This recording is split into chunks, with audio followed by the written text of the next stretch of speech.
नमस्कार साथीहरू, तपाईहरुसँग आज म यो पिग फार्मिङ इन नेपाल को युट्युब च्यानलमा एकदमै नयाँ भिडियो लिएर अलिक ढिलो भए तापनि आइसकेको छु।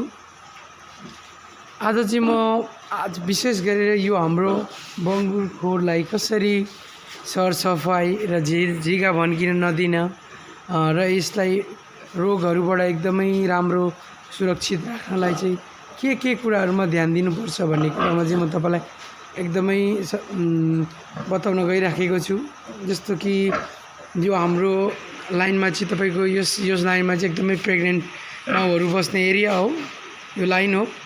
यसमा हामीले देख्न सक्छौं एकदमै माउहरू कोही डेलिभरी हुनको लागि रेडी छन् भने कोहीसँग अलरेडी बच्चाहरू प्रेग्नेन्ट भएर बच्चाहरू सँगै साथमा छ, हामी यहाँ देख्न सक्छौं। र साथीहरू, झिंगा प्लस दुर्गन्ध रहित पिग फार्म बनाउनको लागि चाहिँ सबैभन्दा मेन कुरो सरसफाई अनि खोर चाहिँ एकदमै सफा हुन जरुरत छ। जस्तो कि हामीले यहाँ देख्न सक्छौं एकदमै ड्राई अवस्थामा छ। यहाँ हामीले एकदमै देख्न सक्छौं एकदमै ड्राई अवस्थामा छ ताकि बच्चालाई पनि चिसो नलागोस् भन्नाइको हिसाबले हामीले पानी एकदमै कम युज गरेको छु। हामी यहाँ प्रत्यक्ष रूपमा देख्न सक्छौं। यसरी एकदमै खोर चाहिँ सुक्खा राख्नलाई एकदमै जरुरी छ। म तपाईहरुलाई देख्छु यो पनि अब लगभग आज अथवा भोलि चाहिँ यसको डेट पुगिसकेको छ। यो पनि ब्याउनलाई एकदमै अवस्था छ, तर पनि हामीले खोर चाहिँ एकदमै निट एन्ड क्लिन राखेको छौं। हामीले सरसफाइमा एकदमै ध्यान दिएको छौं र यो प्रेग्नेन्ट माउहरू र बच्चा भएको एरियाहरूलाई चाहिँ पानीले भन्दा पनि बढी हामीले बढालेर चाहिँ एकदमै सफा राख्यौं भनेदेखि चाहिँ यसमा दुर्गन्ध प्लस झिंगाहरू चाहिँ एकदमै कम आउँछ। र हामीले यो जुन प्यासेज चाहिँ यसको फोहोर बग्ने ठाउँ यसलाई चाहिँ हामीले बेला मौकामा एकदमै ध्यान दिनुपर्छ ताकि दुर्गन्ध कम होस् भनेर फिनेलहरू एकदमै युज गर्न जरुरी छ। त्यसले गर्दाखेरि चाहिँ झिंगा कम आउने हुन्छ। झिंगा त बिल्कुलै कम आउँछ, सँगसँगै दुर्गन्ध पनि एकदमै कन्ट्रोल हुने भएको कारणले गर्दाखेरि साथीहरू एकदमै यसलाई चाहिँ ड्राई राख्न एकदमै जरुरी छ।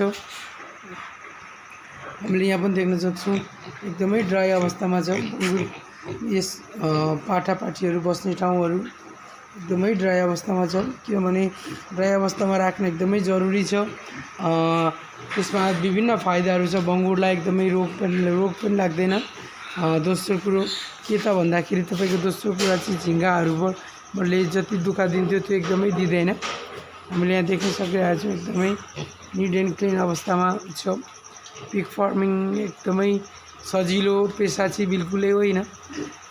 यसमा चाहिँ एकदमै दुःख छ, तर पनि जो साथीहरू यही पेशामा रमाउनुहुन्छ उहाँहरूको लागि चाहिँ फेरि एकदमै यो चाहिँ वरदान स्वरूप पनि साबित हुन जान्छ, किनभने यसमा मुनाफा पनि एकदमै राम्रो छ र मेहनत पनि एकदमै ज्यादा छ। त्यसले गर्दाखेरि हामी चाहिँ के चाहिँ सम्झिन भनेदेखि जहाँ धेरै दुःख त्यहाँ चाहिँ हामीले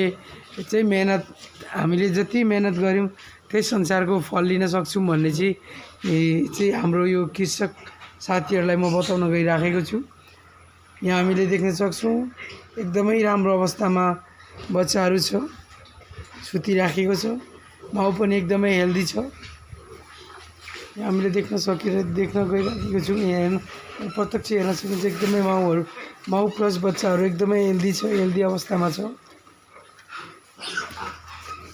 यसले चाहिँ के गर्छ भन्नुहुन्छ भने यो म ड्राई राख्दाखेरि चाहिँ धेरै फाइदाहरू चाहिँ के छ त भन्नुहुन्छ भनेदेखि माउले छेड्दैन, बच्चाले छेड्दैन, झिंगा आउँदैन र दुर्गन्ध आउँदैन। यसमा धेरै फाइदाहरू छ। एकदमै ड्राई राख्न एकदमै आवश्यक छ।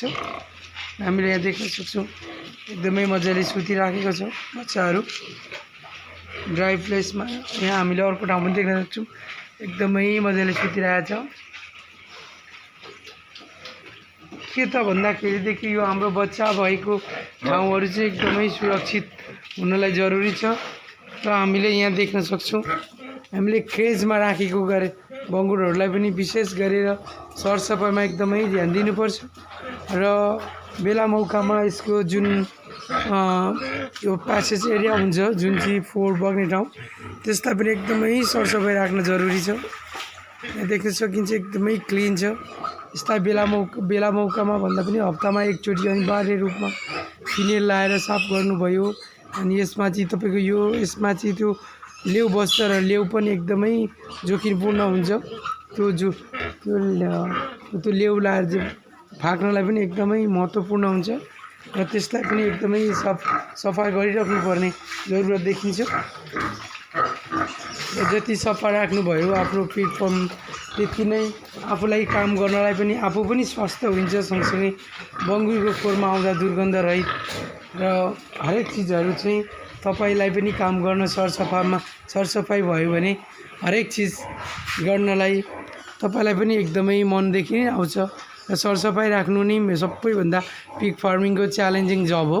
त्यसले गर्दाखेरि साथीहरू पिग फार्मिङमा सरसफाइ एकदमै जरुरी छ। हामी यहाँ भोटे घुम्ती कृषि फर्ममा हामी देख्न सक्छौँ सरसफाइलाई एकदमै विशेष ध्यान देखिएको छ। एकदमै तपाईँलाई मैले देखाइराखेको छु, एकदमै सरसफाइ छ देख्न सक्छौँ मैले भिडियोमा। साथीहरू आजको मैले चाहिँ विशेष के चाहिँ भन्न गएको थिएँ भनेदेखि प्रत्येक साथीहरूलाई चाहिँ झिँगाको समस्या अत्याधिक भएको कारणले गर्दाखेरि झिँगालाई चाहिँ कसरी कन्ट्रोल गर्ने भनेर धेरै साथीहरूले सोध्नु भएको कारणले गर्दाखेरि मैले यो आज भिडियो बनाएको। एकदमै सरसफाइ साथीहरू झिँगा मेन सबैभन्दा पहिले झिँगा आउन नदिनको लागि सरसफाइ दुर्गन्ध रहित हुनु पर्यो। त्यस्तो भयो भनेदेखि एकदमै दुर्गन्ध चाहिँ कन्ट्रोल हुन्छ। कन्ट्रोल सँगसँगै झिँगा अटोमेटिक कन्ट्रोल हुन्छ। प्लस एकदमै ड्राई अवस्थामा राख्नुपर्छ साथीहरू यस्तै म नयाँ अपडेटहरू लिएर आउने नै छु। तपाईँहरूलाई मेरो भिडियो मन परेमा र यसको भिडियोले चाहिँ मलाई के सपोर्ट गरौँ भन्ने लाग्छ भनेदेखि साथीहरू प्लिज सब्सक्राइब गरिदिनु होला अनि लाइक पनि गरिदिनु होला।